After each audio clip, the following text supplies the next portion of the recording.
Persona 5 Strikers. And for all who think that this is a soccer game, it's not. It's not, okay? It's not a soccer game. You can thank Nintendo for that one. Getting the Platinum Trophy for this game wasn't difficult, but it ended up being way more painful than I thought it would be because of this one statue. But before I begin, spoilers ahead, as I will be talking about the game and the Persona 5 universe.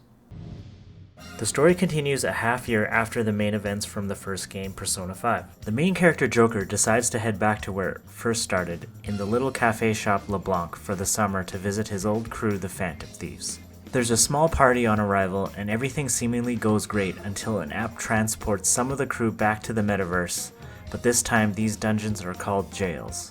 When we got back to this world, Emma said we returned from the jail. The Phantom Thieves go change the heart of the monarch that ruled the jail, but alongside those events, the Phantom Thieves are under investigation by the police, being the #1 suspect for the sudden changes of behavior from individuals around Japan, similar to the events from a year ago with the changes of heart phenomena. The leader of the Phantom Thieves of Hearts. We don't know if it's drugs or hypnosis or what, but they want to charge you with criminal mischief. It's only a matter of time before you are arrested. And now the group must clear their names once again. But have no fear, only this little cosplay group of teenagers can prove their own innocence and once again save Japan from this new threat. So on a road trip they go around Japan, meeting up with new teammates. I am Sophia, humanity's companion. And unraveling the mystery of the new cognitive worlds consisting of jails and monarchs. An ideology that I found intriguing was about morality of justice and free will. Akira Konoe, the CEO of Medice, the creator of the app Cognitive Jails and is also one of the monarchs, goes on about his own personal justice due to his traumatic past, taking matters into his own hands because no one else was coming to save him. He compares his actions and reasons what he is doing is righteous, which he explains is seemingly no different in what the Phantom Thieves have done by changing the hearts of the other monarchs and other people in the past. It would appear you haven't realized just how similar we are. What? We're one and the same.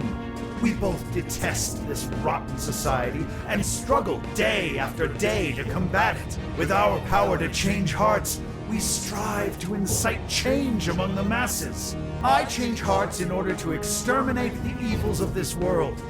Are we not essentially the same? It's a bit of a conundrum because Akira's point is valid, that these kids are doing what they think is right and what they deem is just. The game is trying to teach the morale of the end doesn't justify the means, or more accurately in Akira's case, taking actions into his own hands, but also taking the responsibility to whatever comes from those actions.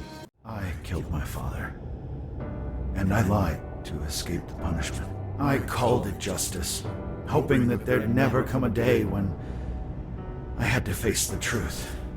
But are the Phantom Thieves and Akira no different? Is Akira and the Phantom Thieves both doing the right thing? The Phantom Thieves are seemingly giving free will back to the people that were subjugated, but you all must remember, the group is selfishly doing so to prove their own innocence. Are the Phantom Thieves not just beating up these monarchs who decided for themselves that their actions was the right thing to do, yet somehow gets a change of heart and gets influenced by the group's own ideals and beliefs? Phantom Thieves, if it's possible, I only ask that you please prove to the world that I was defeated by the real heroes of this story.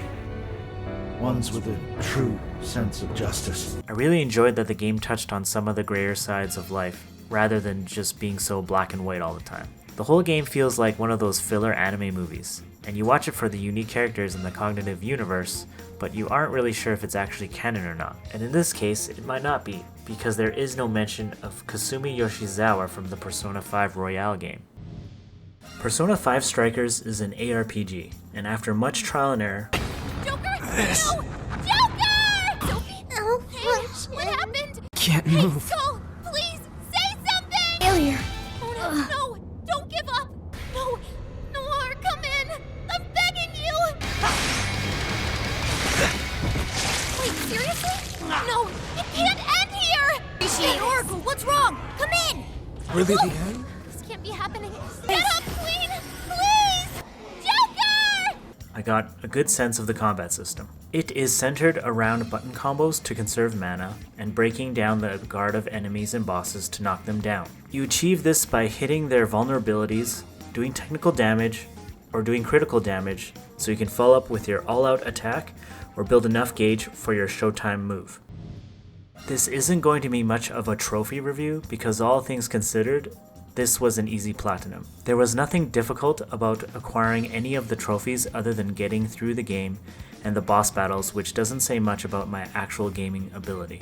The Reaper fight did prove to be difficult since he doesn't have any weaknesses, but if you saved enough health and mana items, you can kind of brute force him down. There are missable trophies, but it's mostly talking to certain teammates at key points of the game and doing side quests for them to get recipes. The side quests are hard to miss if you talk to all your teammates at each location and scene change, but I would highly recommend following a guide, not only for the missable trophies, but for a lot of the collectibles and their locations. As for the grinding aspect, the most tedious part was getting the Eternal Bonds trophy, where you needed to max out all your bond levels. There are different methods to achieve this quickly, but because some of the methods required being on merciless difficulty, I chose the easier path and did the bulk of the grind in Osaka.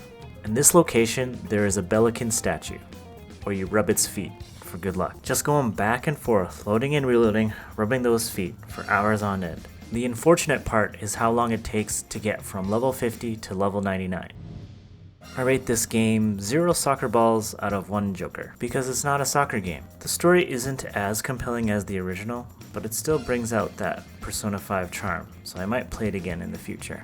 As for rating the trophy achievements, I give it 2 golden feet out of 100 sanity, because you might just go crazy grinding out those levels.